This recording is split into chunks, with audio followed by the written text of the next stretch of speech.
दूध तापवायला ठेवलं, व्यवस्थित आपण हलवतोय दूध, तरीसुद्धा 40 लिटर दूध जे कढईतलं दूध आहे ते लागणं, फाटायचं, करपायचं दूध.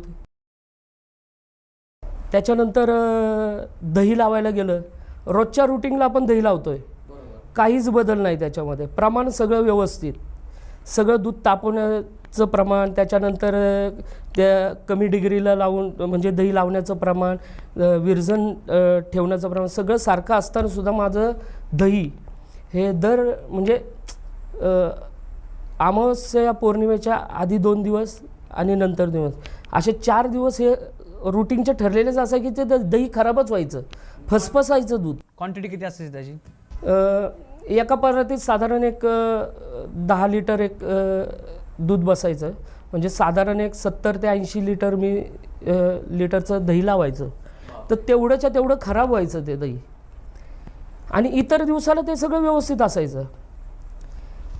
ह्याच्यावर माझी मिसेस म्हणली, अहो जरा तुम्ही बघा हे का असं होतं आहे, आणि हे ह्याच दिवसांना का होतं आहे. बरोबर, पर्टिक्युलर ह्याच दिवसांना का होतं आहे हे जरा तुम्ही बघा जरा. म्हणून मग थोडीशी एक चुनचुन माझ्या डोक्यामध्ये आली की अरे आपण खरं ह्या गोष्टीकडे लक्ष दिलं पाहिजे. असं ते सुरू झालं. आणि अडचणी ह्या अशा येत होत्या की मगाशी सांगितल्याप्रमाणे की गाडी मध्यंतरी जळाली, त्याच्यानंतर दर आठवड्याला एक नाही कुठली तरी गाडी 2 व्हीलर असू देत, 4 व्हीलर असू देत किंवा टेम्पो असू देत, आमचं काम हे काढायचीच. आता हे सुरू असताना घरामध्ये पण काय प्रॉब्लेम यायची का तुम्हाला, म्हणजे मेडिकल इश्यू वगैरे असं? त्या अडचणीपेक्षा मला व्यवसायातल्या अडचणी फार मोठ्या वाटायला लागल्या होत्या. हे नैसर्गिक आहे, आपलं जे कार्य आहे किंवा आपण जे जगतोय ते नैसर्गिक आहे. अडचणी त्या येऊ शकतात, आपण असं गृहीत धरूया. पण व्यवसायामध्ये अशा अडचणी काय याव्यात?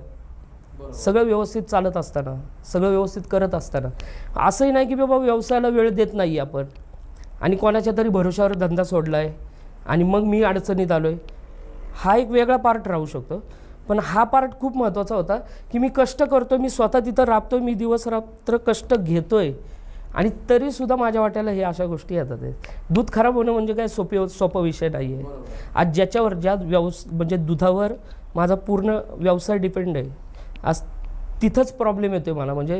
म्हणजे काय म्हणू, रॉ मटेरियललाच प्रॉब्लेम येतो आहे, तर मी पुढं दुसऱ्या दिवशी विकायचं काय?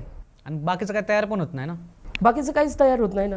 म्हणजे त्याच्यावर माझी लस्सी अवलंबून होते, माझे दहीवडे अवलंबून होते, या सगळ्याच गोष्टी अशा.